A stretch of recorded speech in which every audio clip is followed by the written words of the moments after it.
We know we have to deal with this from a policy issue. We have to look at regulating safe space heaters in a more efficient and effective way. We know we have to emphasize fire education and fire safety. We have to work with community partners, clergy, and faith leaders, all of our CBOs.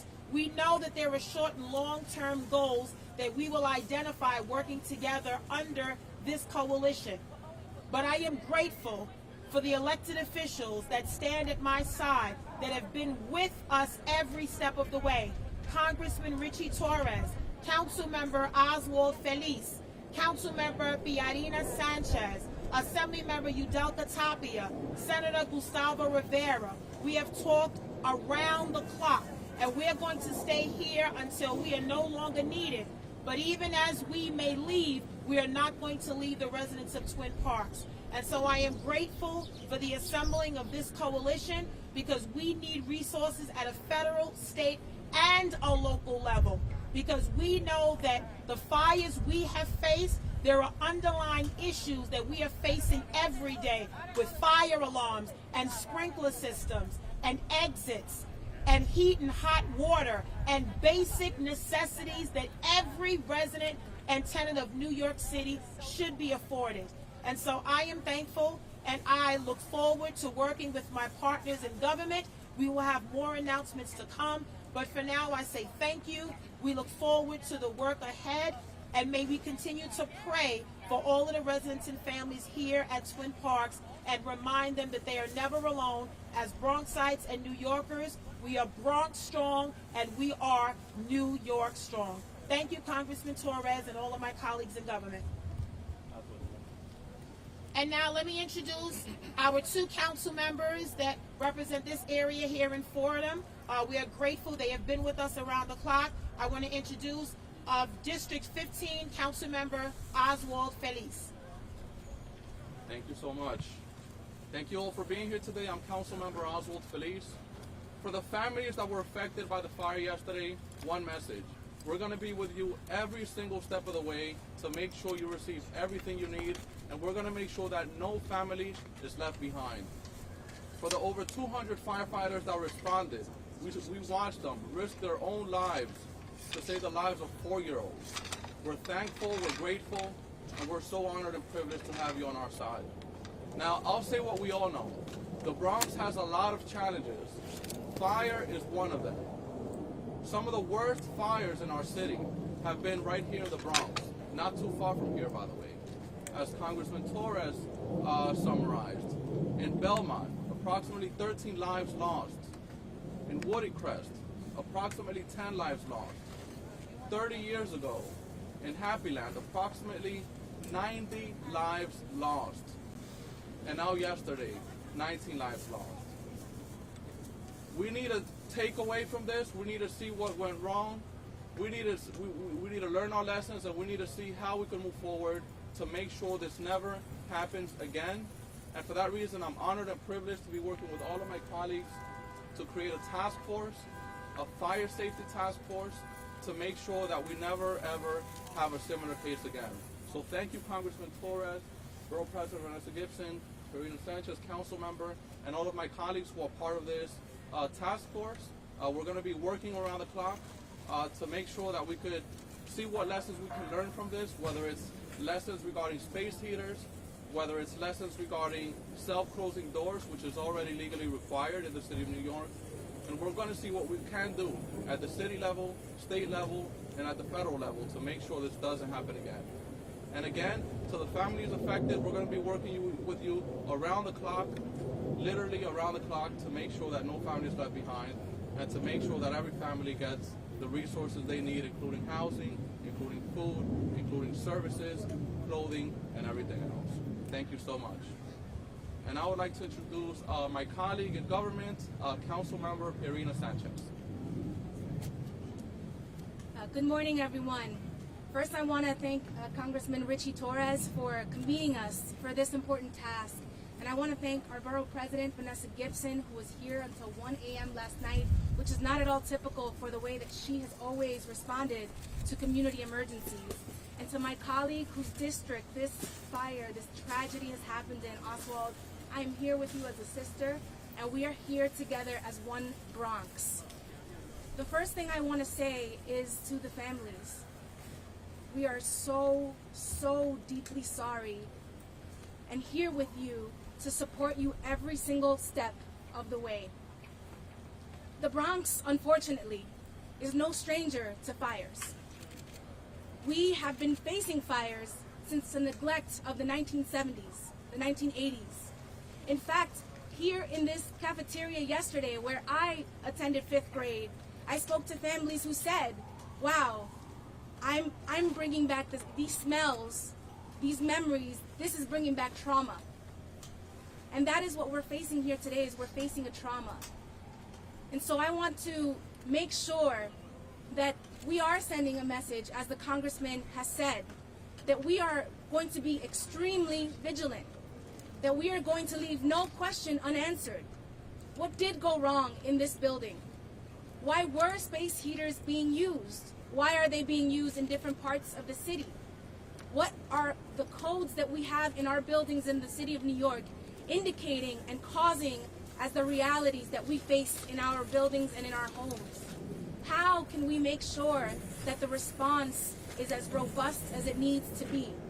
To the FDNY, those 200 firefighters who risked their lives, jumped right into the heat of those flames, thank you.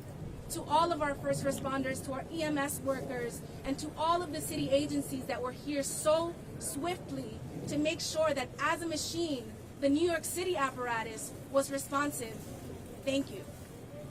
And to say this for a second in Spanish, quiero agradecerle al congresista Richie Torres por reunirnos hoy aquí a todos y para que nosotros podamos decir que sí estamos poniendo atención, que sí, cuando ocurre una tragedia como la que ocurrió ayer aquí en este edificio, nosotros vamos a responder a todo nivel de gobierno, federal, estatal y también aquí en la municipalidad. Nosotros estamos en unión y vamos a hacer cada pregunta que se necesite hacer. ¿Qué ocurrió en ese edificio? ¿Qué regulación no estaba?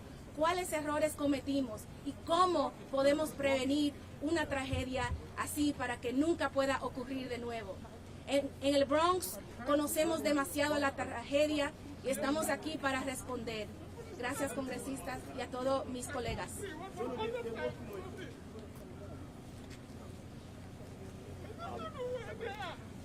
Thank you. So I've been asked just to summarize briefly. I think ABC and NBC arrived. First, I want to note that Twin Parks Northwest is both project-based Section 8, which is federal, and a state Mitchell-Lama. And so there's a legislative solution cannot come from a single level of government. It has to come from every level of government. I, as a congressman, have jurisdiction over federal housing programs. The state legislature has jurisdiction over state housing programs, and the city council has jurisdiction over fire, housing, and building codes. And a solution is going to require every level of government. So as I said earlier, we are forming a coalition of elected officials from every level of government that will have 4 objectives. The first objective is to ensure that every victim has access to services. A service center has been established, and we're going to mobilize a whole range of not-for-profits to provide assistance to the victims. The second objective is to ensure that the short-term displaced have the ability to return to their homes as swiftly and as safely as possible. And it's worth noting that the property owner arranged for 140 hotel rooms here in the Bronx to be available to those displaced in the short term. Those who are displaced in the long run, those living on the 3rd floor, we want to ensure that they have access to permanent housing elsewhere. There are landlords who have reached out to us offering apartments to those in need. We will coordinate those arrangements. And then finally, our final and most important objective is to establish a federal, state, and city legislative task force to examine what policies can be implemented to improve fire safety in our homes. We're going to examine issues relating to the manufacturing of space heaters, the use of space heaters in residential homes, fire and smoke alarms, sprinklers, self-closing doors, and fire safety in general. And the purpose of the task force is to come here within a few days or a few weeks with actual recommendations that we can introduce as law. Right? Our mission is to translate the lessons learned from tragedy past and present into laws that will prevent tragedy in the future. So we'd be happy to take whatever questions you have. Congressman, 2 years ago you were 2 years ago you were a primary co-sponsor in the City Council of a bill that mandated that apartment doors must close automatically to prevent tragedies like the one that occurred here yesterday. Are you confident that this rule that went into effect last summer is being enforced to the fullest extent of the law? And to the council members here today, would like to know if you plan on investigating the enforcement of this rule. I'll start and then I'll hand it over to the council members. Look, the law is only as good as its enforcement. So no matter what law we pass, we're going to have to ensure that we have enough building inspectors and fire inspectors and housing inspectors to hold landlords accountable. We need rigorous code enforcement. The property owner claims that that the building did in fact have self-closing doors. But that's the unanswered question at the heart of the investigation, the fire marshal's investigation. If these doors were self-closing, then why was the apartment door left open? Why was the stairwell door left open? So the claims that are being made about the self-closing doors are incompatible with the reality that these doors were open during the fire, allowing the smoke to spread widely. Do you want to add anything about City Council? Yeah, thank you so much for the question, and that's exactly correct. One of the questions is whether we had self-closing doors and whether they were functioning properly. We already have laws that legally require that we have those self-closing doors. I think one thing that we should look into, or one thing that I'll be working in the City Council, is looking to enforce those laws, specifically enforcement of those laws, including potentially requiring that when an HPD inspector enters a building, automatically inspect for that. And also, if they do find that there are some self-closing doors violations, requiring a re-inspection within 24 hours, reaching out to the landlord or the management company, and potentially also increasing the fines if those violations are not, our violations are not corrected within 24 hours. So we'll be looking into all those matters. And I don't know if Congressman, this is you or to the borough president. How many families are involved, both short-term and long-term? And what is the outlook for getting the short-term people back into their homes? So I don't know the specific numbers, but there are 120 units in the building. A majority of the residents have been given hotel accommodations over 4 different hotels here in the Bronx. We will allow them to remain in those hotels as long as necessary. We are awaiting word from the Department of Buildings and FDNY today on whether families will be able to re-enter. We fully believe and are very optimistic that a majority of residents whose apartments are not damaged will be able to re-enter, predominantly the higher floors above 3rd. Re-enter today. Yes, later on this afternoon. We're waiting word. We had a meeting this morning with the interagencies, and we're getting briefed throughout the day. For the 3rd floor, which is the most impacted and the most damaged, those apartments obviously have severe damage and are not habitable. So we will be working with those units and those families on permanently relocating them or temporarily if they choose to come back. We want to be very clear that we're not forcing anyone out of Twin Parks. If they want to relocate permanently, we will accommodate that. But for those that want to return, we will allow them that opportunity. And we're working with management and landlord, and there are other buildings in this portfolio throughout the Bronx that the residents will have access to. There are reports that the Section 8 vouchers that the residents... Sorry, go ahead. And I just want to be clear that we as elected officials are going to guarantee that those who have been displaced in the long run will have permanent housing elsewhere. That is a guarantee that we're making publicly at the moment. Congressman, doesn't the use of space heaters to begin with point to more systemic issues about heating in the building, and is that going to be a concentration here? Well, my understanding is that the building did in fact have heat. Those were the reports that we heard.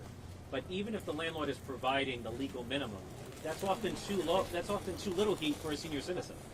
So if you're a senior citizen who's hypersensitive to cold, you might be tempted to turn to the use of a space heater. So we may have to, the city council might have to re-examine the housing maintenance code when it comes to heat and hot water levels. Congressman, while there is a city law about these doors, if this is a federal building, isn't there now a question of if they don't have to do that because it's a federal building? Look, we're not we want to finalize recommendations, but my initial thought is that as a condition of receiving federal funding, every building should have 21st century standards of fire safety, such as self-closing doors or sprinkler systems.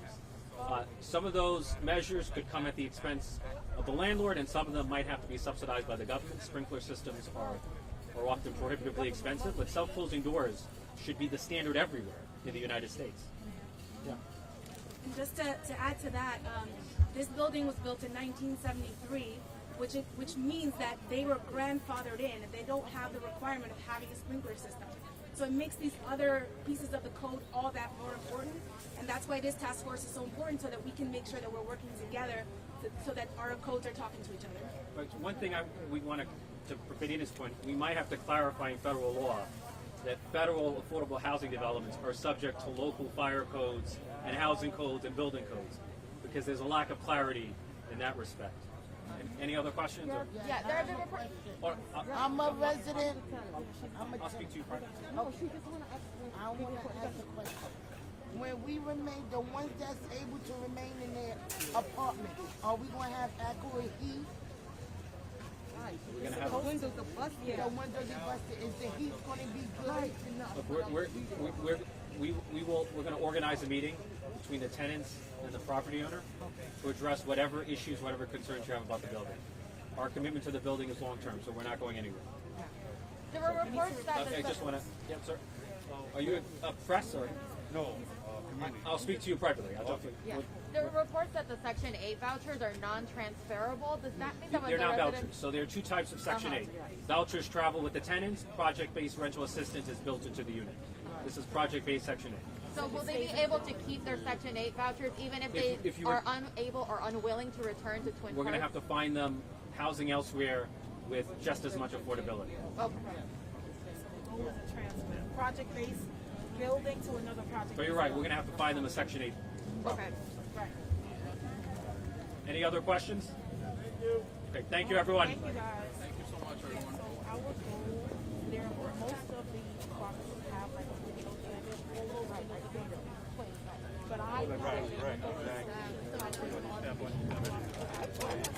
need to work with the land because even if the heat is the same, if the minimum requirement is 5 degrees and you have to put the heat on, that doesn't mean that you're going to feel the same as you feel like you're used to. And so that's why families and space heat, because it's not warm enough and they're not even space heat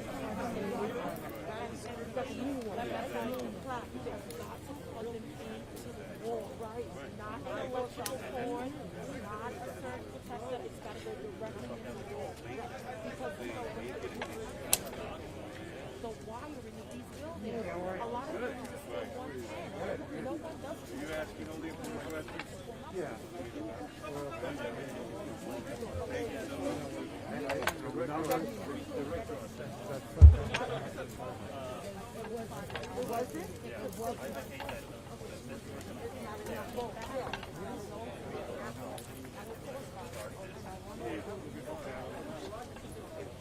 Oh, it's okay. It's fine. I know What's that?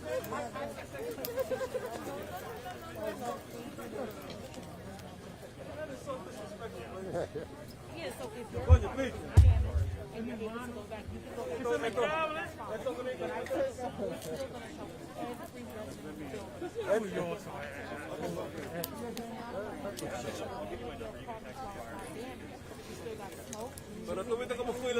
building. Sí, no, yo vi. And so you need to replace so that's what we're yeah. So we're also looking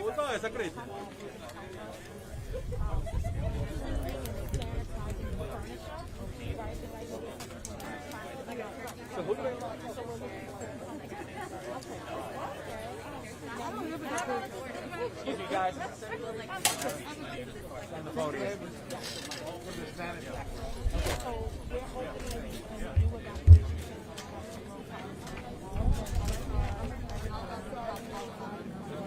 Oh, so you're saying this?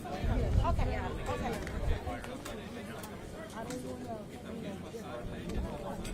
Okay. Yeah, I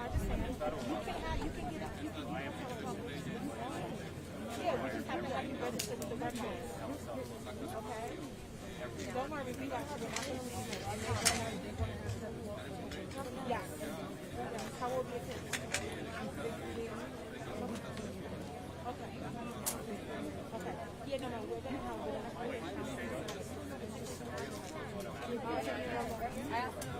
16-year-old. Okay. Oh, okay. Okay. Just need to make sure you register. No. Okay, we're gonna start the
Yeah, but a lot of times there's something behind opportunity. it. Yeah, it's not Genuine.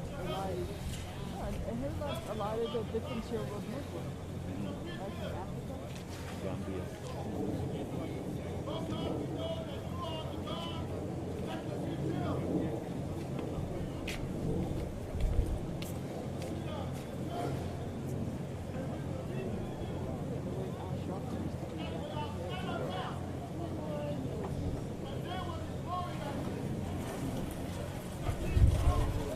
I remember I'm double parked on Oh, that's good. ABC is I'm blocking ABC, but they're doing a no-show too, so they said right here. Okay, I'm gonna stay here. After the driver.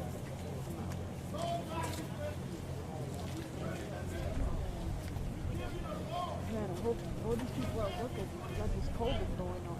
Have you tried it?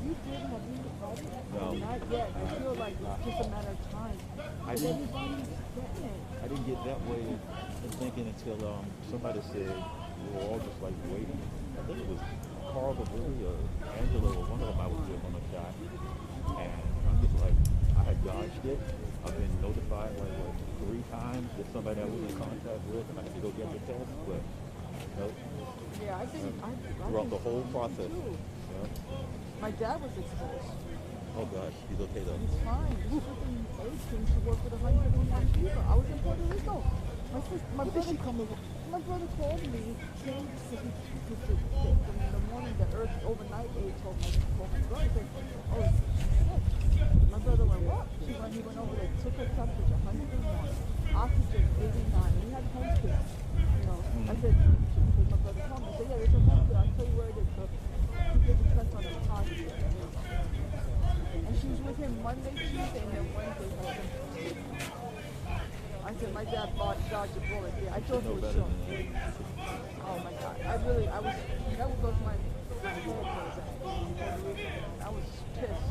You couldn't even enjoy your vacation. Because I thought for sure. Exactly. His age? Maybe 95 now? 98. 98. He's a strong dude. Wait, you don't still go to church in Brooklyn?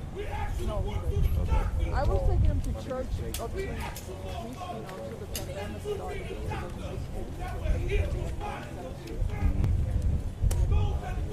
I remember when I first moved here, 1 o'clock, and you know, that came from, he was taking the subway himself. I thought it was the cutest thing. Yeah, he thought he was going to do it for him until he died. He said, I'm going to do it just all the way to the bar.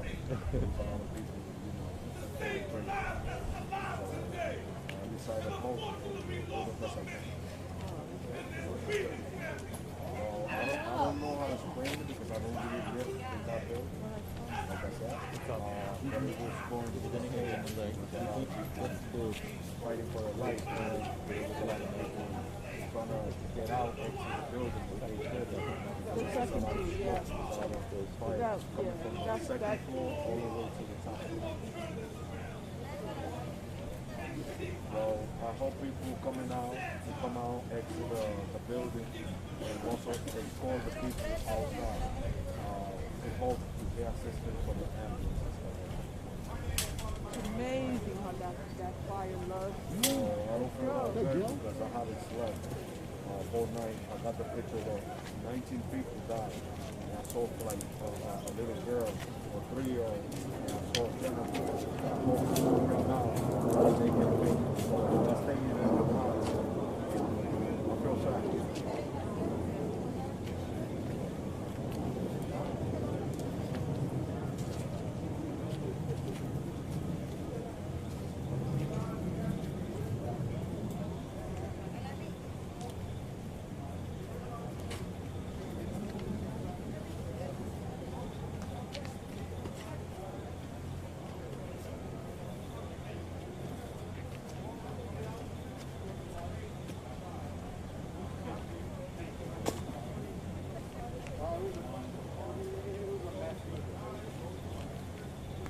Basically, half people on one side, most people on one side of the family are COVID, most people on the other side of the family. So everyone left standing, we don't have to. That's how two big families.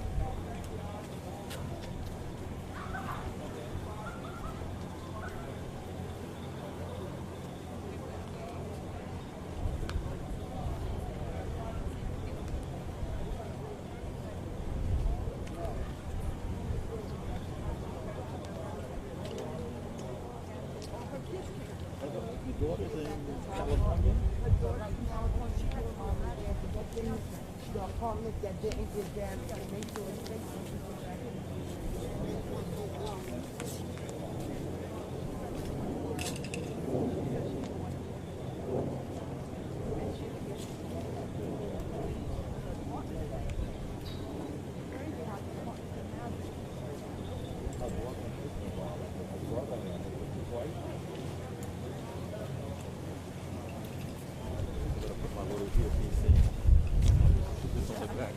Yeah, that truck's not going anywhere.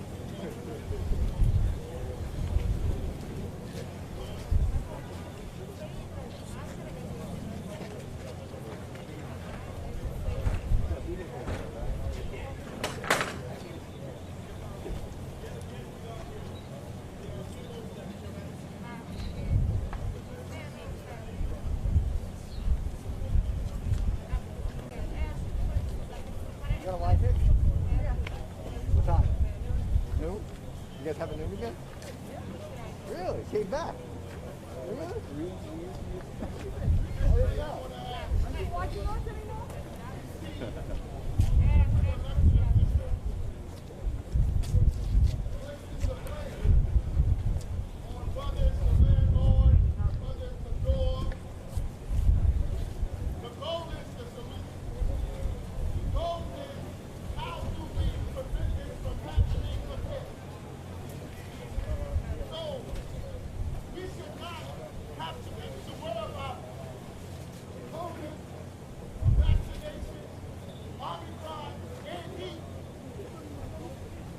We should have to worry about being in our home.